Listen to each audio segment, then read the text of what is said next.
Nancy Moore was 28 years old and worked in the accounting department of an insurance company. It was 3 o'clock in the afternoon when her husband Jack called her. "Hi, Nancy. Are you going to be late at work today?" Nancy sensed that something was wrong in Jack's voice. "Are you okay, Jack?" "What's wrong?" Nancy asked. She was a little concerned. "I'm fine. I got home early today and wanted to know if you'd be home by 5:30. "There's no overtime today. Do you want me to leave?" Nancy asked. "Don't worry, I'll just rest for a while. See you later." Jack hung up. Nancy was sure that something was bothering Jack. She immediately went to her boss's office. Nancy, we need to stay late today.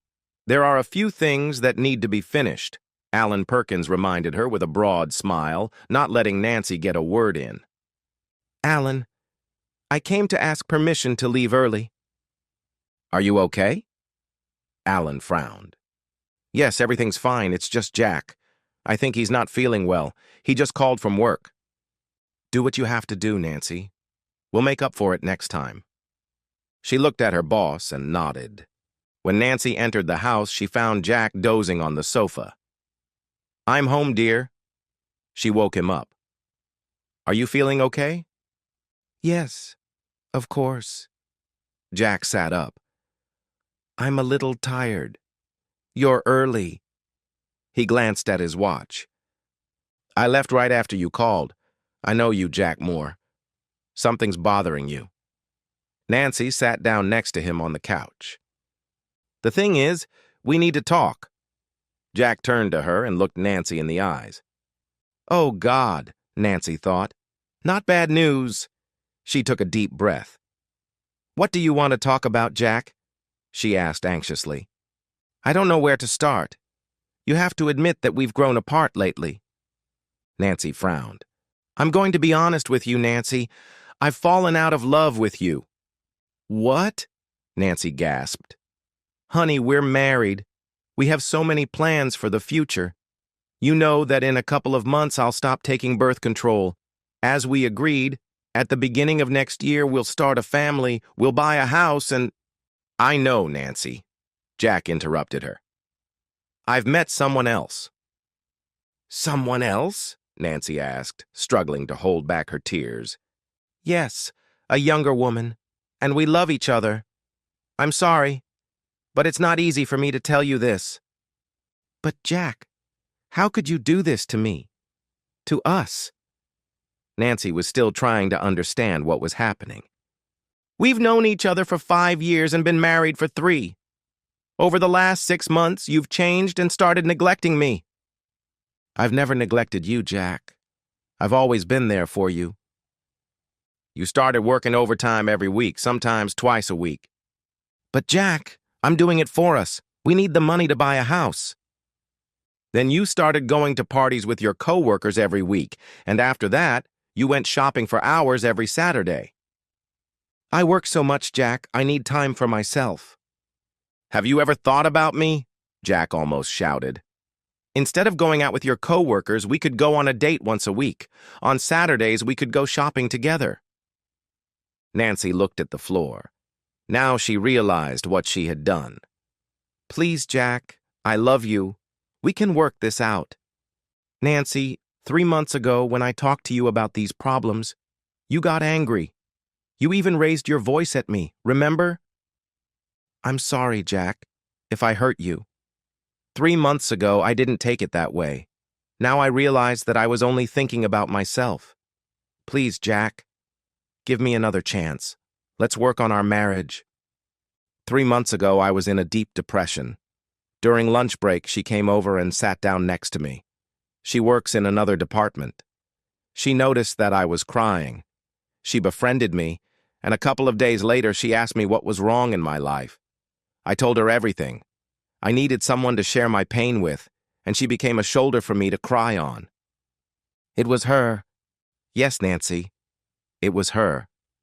Gradually, we developed emotional feelings for each other and eventually fell in love. "What's her name? What does she do?" Nancy asked, tears welling up in her eyes. "Her name and what she does aren't important. It's better if you don't know her." Were you close? Yes, Nancy, I'm sorry. How could you? Nancy cried. Nancy, tell me, when was the last time we made love? It was... Nancy tried to remember. It was a month ago, and it wasn't love. We just had a quickie because you were very tired. You've been tired for the last 6 months. We've only had sex 3 times. But Jack, you should have asked. You should have suggested it. Nancy, sex is part of a couple's life. It happens naturally. There's nothing to ask about. So you got from her what I wouldn't give you? Yes, and even more. Nancy frowned. She does what you always refuse to do, Jack continued. But I didn't know you liked that, Nancy tried to argue. You always refused because you said you didn't like dirty sex. Since we've been together, I've tried several times to convince you to try something unusual, but you always refused. So she's better in bed than me, Nancy sobbed. I'd rather say that I like her better. She always tries to find my sensitive spots. I'm sorry, Jack, that I couldn't satisfy you in bed. Tomorrow you'll get what you deserve. I filed for divorce on grounds of incompatibility. Today, I took 50% of our savings. We'll both keep our cars. We both work, so there's no question of alimony. The lease on this house is up in a few months. I'm staying here. I'll move into the guest room tonight. You'd better call your parents and explain everything. I think you'll be living with them. And she's going to live here? No, she's not. She doesn't want to touch your things, our furniture, or anything that reminds her of you and our time together. We already looked at an apartment in the new Lakeshore Heights complex. We chose an apartment with a balcony overlooking the lake. The building will be ready in a couple of months, which is very convenient for me because I need to move out of here around the same time. Lakeshore Heights, Nancy thought. I was just about to move there and wanted to convince Jack to buy an apartment. Why don't you move in with her? Nancy asked. She has a roommate in a 2-bedroom apartment, and they made a rule from the beginning that no guests are allowed. Because of that, we always had to book a motel room, and sometimes we did it in the back seat of my car. Jack, I love you and want to spend the rest of my life with you and grow old together. Is there any way to save our marriage? I'll turn a blind eye to your 3-month trip with this girl. I'll never mention it, I promise. I'll give you everything she gives you. I'll never deny you anything. We can go to a counselor. Unfortunately, Nancy, I've already made up my mind. Jack stood up. I'm going to move my things into the guest room and get some sleep. What if I don't want a divorce? I'll fight for us. You'll spend a fortune on lawyers, and in the worst case, we'll just quit our jobs and move somewhere far away. I'll stay your husband, but I won't live with you. You can't do that? It's illegal. I can. There's no law in this country that says I have to stay here with you. Jack left. Nancy cried. Later, she called her parents and briefly explained the situation. Half an hour later, they were sitting next to her in the living room. How could he do that to you? Nancy's father, John, was furious. He can't just throw away 3 years of marriage because you didn't take care of him for a couple of months, Mary shouted. He should have talked to you and worked things out. It's my fault, Mom, Nancy said, wiping away her tears. I neglected him, and that pushed him into the arms of that woman. He needs to understand that you did all this for both of you. And you needed some time for yourself because of your stressful job, John said. I want to talk to him.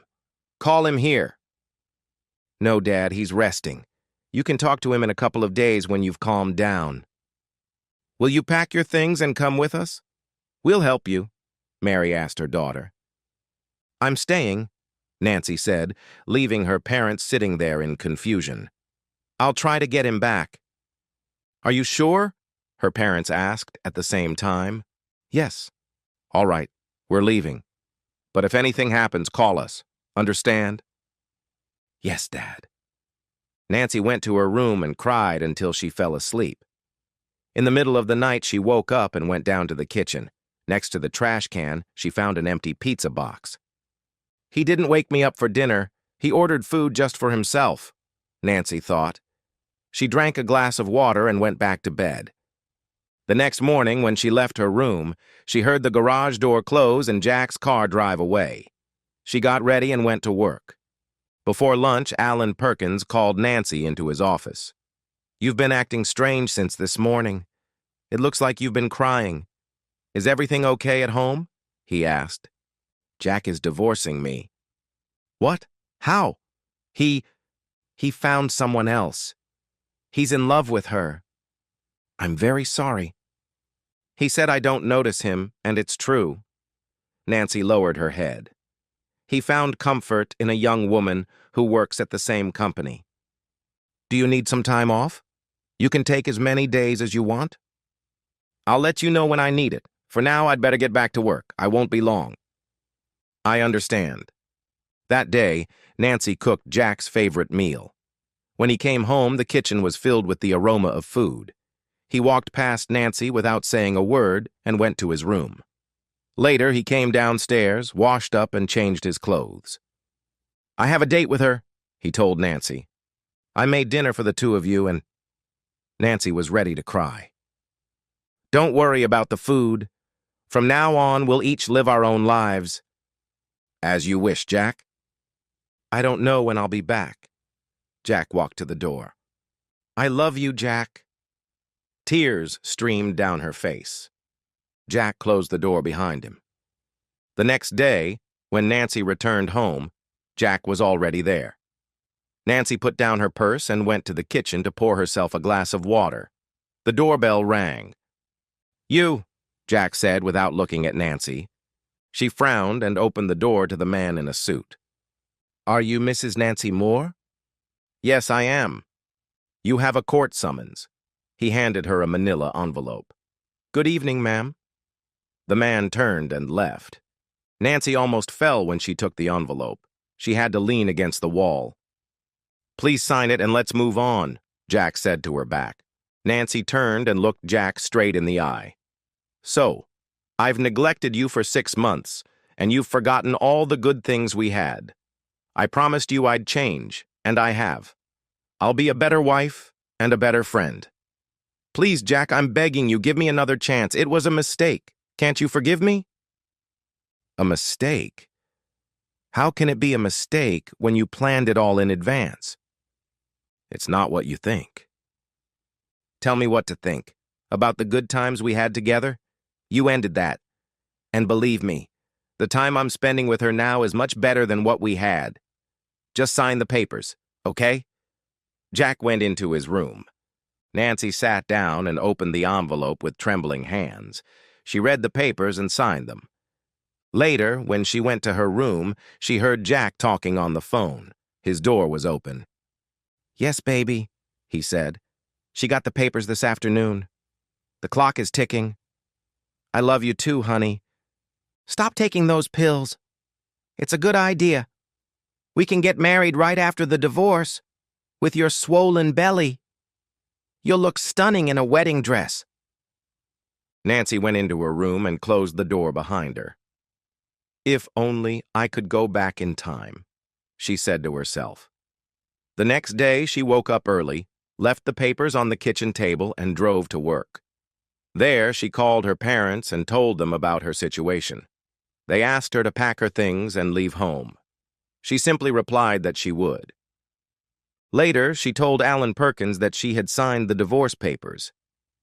"It's going to be very hard for you," he said. "You can't imagine. It's like the whole world has collapsed on me," Nancy sobbed. "Don't give up. You're still young. Maybe life has something good in store for you. Jack was my future, and I destroyed it. Maybe we should go out for a drink after work to take our minds off things," Alan Perkins suggested. "It all started with drinks after work, remember?" Nancy turned and walked to her desk. Every day, Jack came home later and later after dinner at the restaurant. At home, he made himself sandwiches. He went shopping alone. Nancy began to behave more provocatively at home, wearing shorts and a tank top without a bra. Sometimes she would walk into the kitchen wrapped in a towel when Jack was there. She turned on the music and songs he loved most. Sometimes she leaned over him. In the evening, she always waited for him and tried to strike up a conversation. Sometimes he refused, pretending to be tired, and went to his room. But sometimes he sat down and listened to her. She never mentioned the other woman. She always tried to remember their old memories when she saw the sparkle in his eyes and the smile on his face, but then he would change the subject. On weekends, Jack would mow the lawn or find something to do so he wouldn't have to see Nancy. In the evening, he would leave alone and come back very late. One Friday, she called Jack and asked him out on a date that evening for dinner and dancing. He agreed. She was very happy. Even her colleagues noticed the change in her. She came home early and got ready. She did her hair and carefully applied her makeup. They had a nice dinner and talked about everything except their current situation. At one point, Nancy felt that everything that had happened over the past 6 months was like a nightmare from which she had just awakened, leaving everything behind. It was as if they were still the madly in love couple they had been before. After dinner, they got drinks and sat down near the dance floor. A man approached Nancy and asked her to dance. She looked at Jack, who shrugged. She politely declined, and the man walked away. "Will you dance with me?" she asked Jack. Without saying a word, Jack stood up, took her hand, and pulled her onto the dance floor. They danced to 5 songs in a row. They moved to the rhythm of the music. When they returned to the table, a slow song began to play. Without saying a word, Nancy pulled Jack onto the dance floor, pressed herself against him, and rested her head on his shoulder. He could feel her breath on his neck. For weeks, she had wanted to hold him, to feel his body close to hers and to love him passionately. "Let's go home," Jack whispered in her ear. Nancy smiled. On the way home, Jack concentrated on driving, while Nancy sat and hummed a few songs they had just danced to. After Jack parked the car in the garage, Nancy ran to her room, left the door open, undressed, and lay down on the bed naked, waiting for her husband. Jack walked down the hall, past Nancy's room without looking back, and headed for the guest room.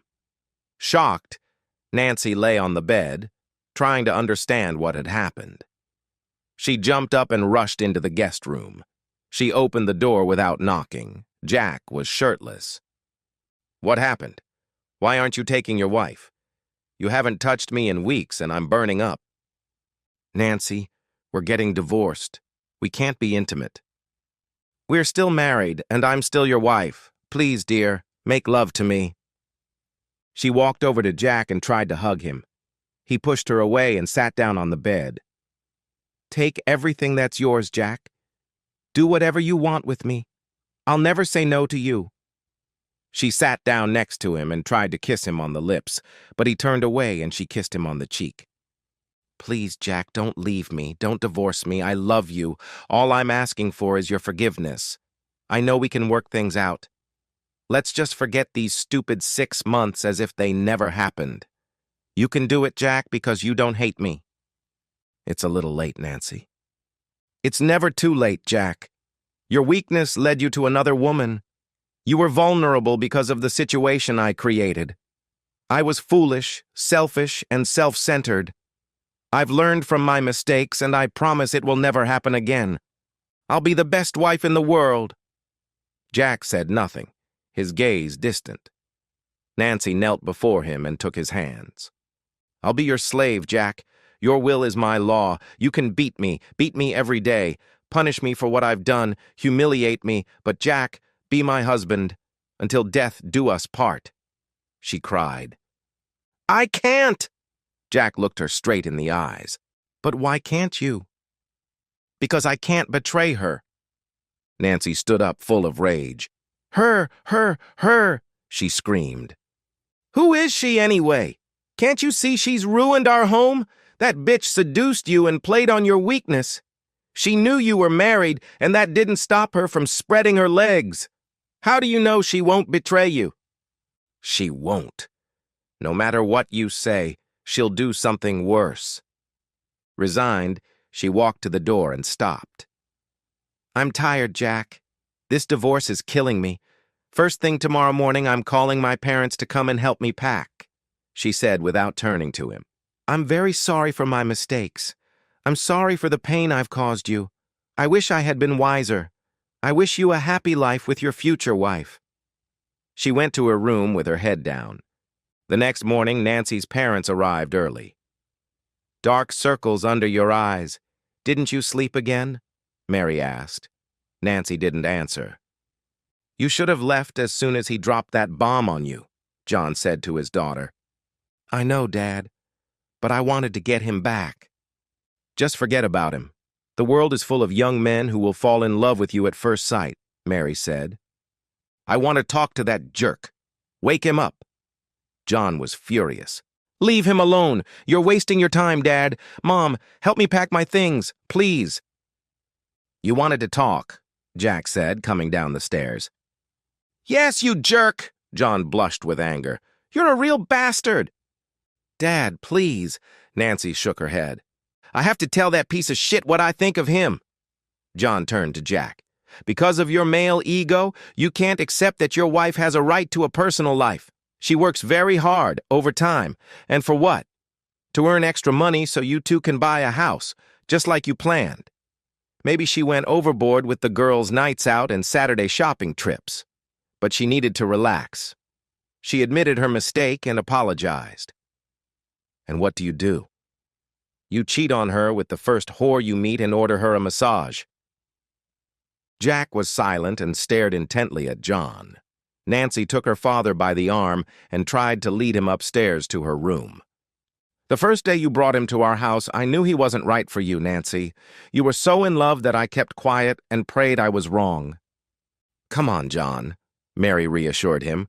"We have more important things to do." Mother and daughter took John by the arms and led him upstairs.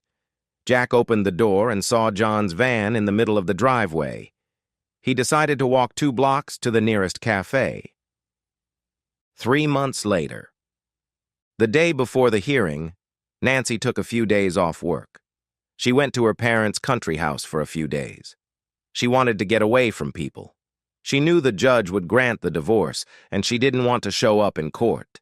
She didn't want to be bothered by friends and colleagues. She asked her parents to turn off their cell phones. The next morning at 11 o'clock, there was a knock at the door. All 3 looked at each other. No one knew who it was. Mary opened the door and saw Jack standing on the doorstep. "I need to tell Nancy something, and it would be good if you were there," Jack said to Mary. "How dare you come here, you bastard! Get off my property!" John shouted. Nancy was silent, not knowing what to do. "I've been calling everywhere and even went to your house. It looks like you all turned off your cell phones," Jack said to Mary, ignoring John. "I knew you were all here." He was still standing at the door. "What do you want, Jack?" Nancy mustered up the courage to ask. "The judge approved the divorce at 10 this morning. As of today, we're free." "You came here just to tell my daughter she's free again?" Mary raised her voice. "Get out of here before I break your jaw," John pointed at Jack. "My daughter has been suffering for the last 3 months, and you come here today to hammer the last nail in her coffin." "I've been suffering for 6 months and no one noticed," Jack shouted. Everyone was stunned by Jack's sudden outburst. He pushed Mary aside and entered the cottage. "There was no she, her, or colleagues," Jack barked at Nancy. "I never cheated on you, Nancy. It was a setup." "But why?" Nancy was stunned by Jack's revelation. John and Mary stood rooted to the spot. "Why? Can you prove it?" Jack asked. "Prove what?" "That you never cheated on me?" Nancy suddenly felt her legs give way and she couldn't stand. She collapsed into a chair. Jack turned to his former in-laws. "For 6 months, that bitch slept with her boss, Alan Perkins." The room fell silent. John and Mary couldn't believe their ears. They looked at their daughter. She couldn't look at them. She started to cry. "All those overtime hours, bachelorette parties, Saturday shopping trips, you were sleeping with him in motels or in the back seat of his car. I hired a private investigator to follow you, and I have DVDs, lots of DVDs. Please, honey, John begged Nancy. Tell me it's not true that he's lying. I'm sorry, Nancy cried. I could have divorced you with all the evidence, but I wanted to do something to make you suffer, to make you feel what I felt, to make you understand what it means to be betrayed. I wanted you to hurt, to suffer, to bleed. Jack spat. You did to him what you always refused to do to me. You know what I'm talking about. You let him humiliate me. You gave him what belonged to me. You didn't respect me. You didn't have time for me. But you spent every moment with him. You're the worst whore I know. Nancy cried even louder. Mary hugged her husband tightly. Turn on your phone. You must have hundreds of calls from work and from Alan. Nancy frowned, picked up her cell phone, and turned it on. She had many missed calls and messages. Since we were still married yesterday, I asked my lawyer to file a lawsuit against the insurance company and Alan Perkins. In our state, love at first sight still exists. Oh no, Nancy cried. According to my lawyer, we could get up to 7 figures. The only good thing about your cheating is that you'll bring me some money, Jack laughed. Nancy glanced at her phone. The missed calls were from work and from Alan Perkins. She read the last message. It was from HR asking her to call them back as soon as possible. She scrolled down to Alan's message. He was ranting. By the way, I contacted Alan's wife yesterday and gave her the DVDs. She said she would clean them and not let him watch them in front of the children. He has a family. Why did you do that? Nancy asked. I didn't do anything. You destroyed their family when you started spreading your legs. And you know what's funny? I'm going to move in with Mrs. Perkins for a while to rub it in Alan's face, because he'll still have to pay the mortgage while I'm pleasuring his wife in his own bed. You better leave, Jack, John said. We need to deal with our own problems. I'm not done yet, Jack growled at John and turned to Nancy. I'm sure you've already been fired from the insurance company. Alan, too. He satisfied you after work at your workplace and claimed overtime for you. I don't think he'll find another job in the financial sector. Nancy couldn't look at Jack. She just shook her head. By the way, last month I lost the bag with your famous DVDs, and this morning I found out that they were posted on the internet with your name, phone number, and address. Jack grinned. Don't worry about getting fired. I'm sure you'll find a job in the porn industry. Oh my God, Nancy fainted. Now I'm done. Jack walked to the door and turned to John. That bitch doesn't want anything to do with you and doesn't want to see you anymore. Let that slut rot in hell. He walked out of the booth.